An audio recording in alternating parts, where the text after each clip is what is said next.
All right, welcome back to One Beer Job. I'm Justin, and we're going to be working on my 2013 Wrangler today. Had a check engine light come on, but first, I'm going to go ahead and open this beer. I think I'm going to go ahead and just try with some trying of the new beers that are locally here in North and South Carolina, maybe into Tennessee and Georgia a little bit. But this is White Zombie from Cataba Brewing Company in Morgantown, North Carolina. A little bit different than my Coors Light, but it says fresh, zesty citrus. So we're going to go ahead and take a shot of this and see how it tastes.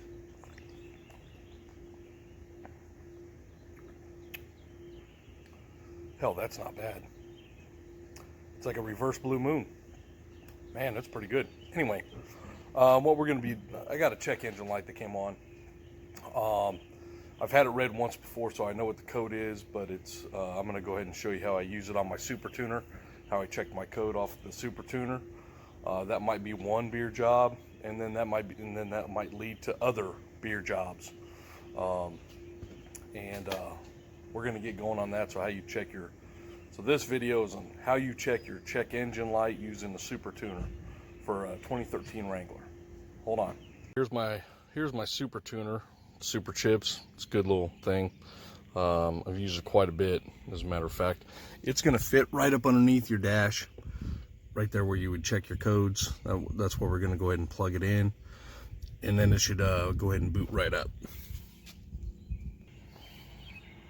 All right, so plugged it in. Key is in the off position. It's very important. It started with the off position. The first one it gives me is to tune. I don't want to tune because I'll do that after I scan. So we're going to go ahead and go to scan mode. All right, click OK to select. And then we're going to read and clear. So we're going to go ahead and read first. Now it's going to tell us to turn our engine on. You do not want to turn it all the way on. You want to get it past the accessory mode.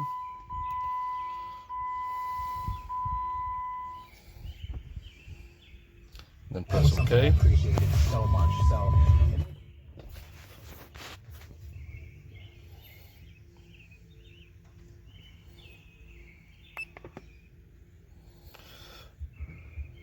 One of four.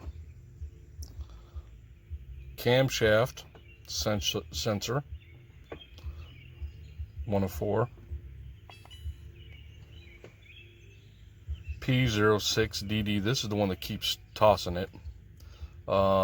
And this one is, when I had them check, they said it's possibly oil pump, but then when I read on some of the Jeep forums, it says that it could just be a bad oil filter.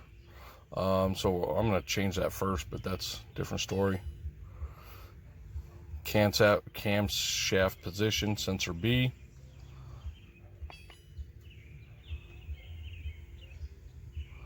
All right. Press OK when done. We're going to go ahead and clear.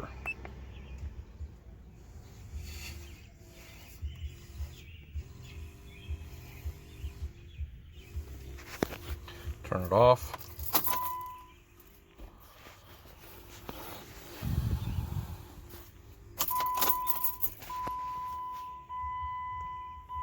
On. All right, so we're going to be replacing the oil filter first. It's going to be the easiest thing to do. So this is from the top of the engine looking in. You can see that this right here is where the oil filter is going to be at.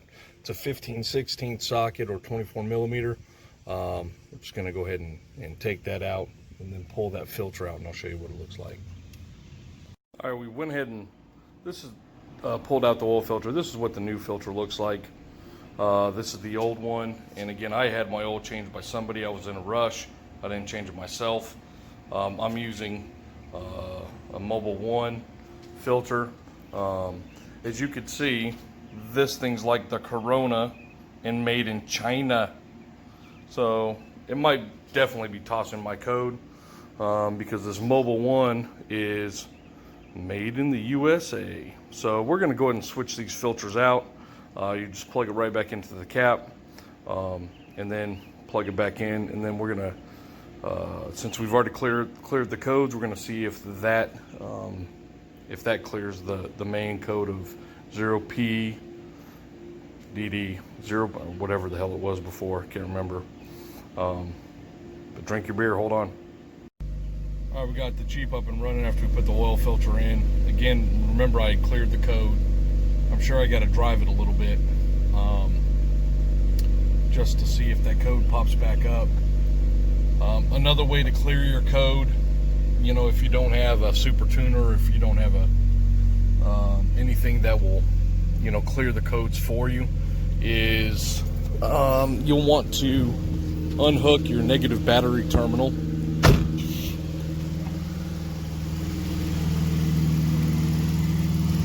And this will reset the computer as well. Your negative battery terminal is the black one. You'll want to unhook that. You'll want to unhook your negative battery terminal, and then let it sit for about 30 minutes before you put it back on. And then that will reset the computer. You know, so if you got 30 minutes to spare, you can certainly reset your computer that way. But I'm going to go ahead and take this for a spin without the beer, because drinking and driving is not responsible. And we're going to see if that code comes back up. Hold on. All right, so even earlier today, couldn't get past like 3,000 RPMs. And so I think I also checked the oil. The oil was 3 quarts low, and I had just had my oil changed from take 5, which I will never go back there again. Again, I was in a rush, didn't change my own oil. And I ended up putting 4 quarts of oil into my Jeep today.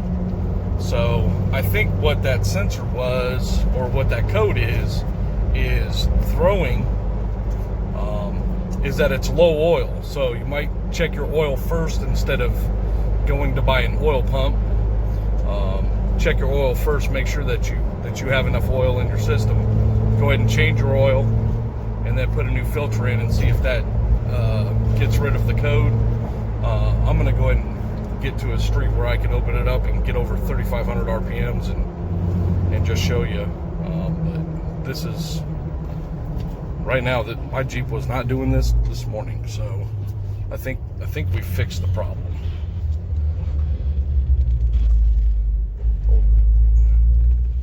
All right, so let's go ahead and drop this down a second.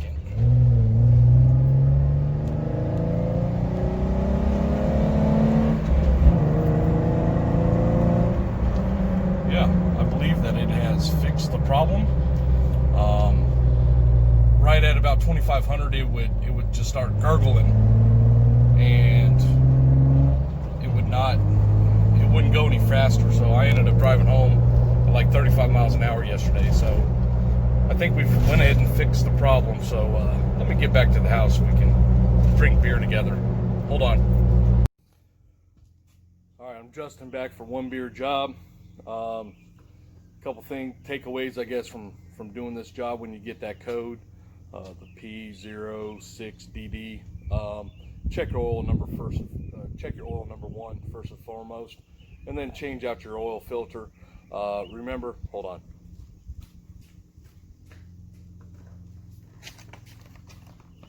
Remember that my Jeep had the Corona. The filter was made in China.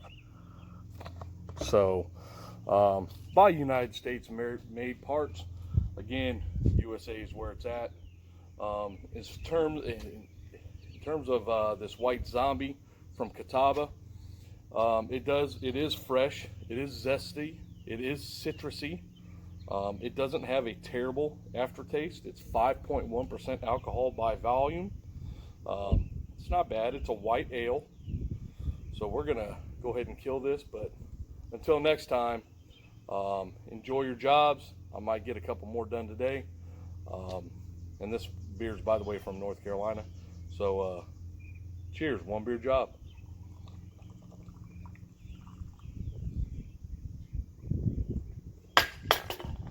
Peace.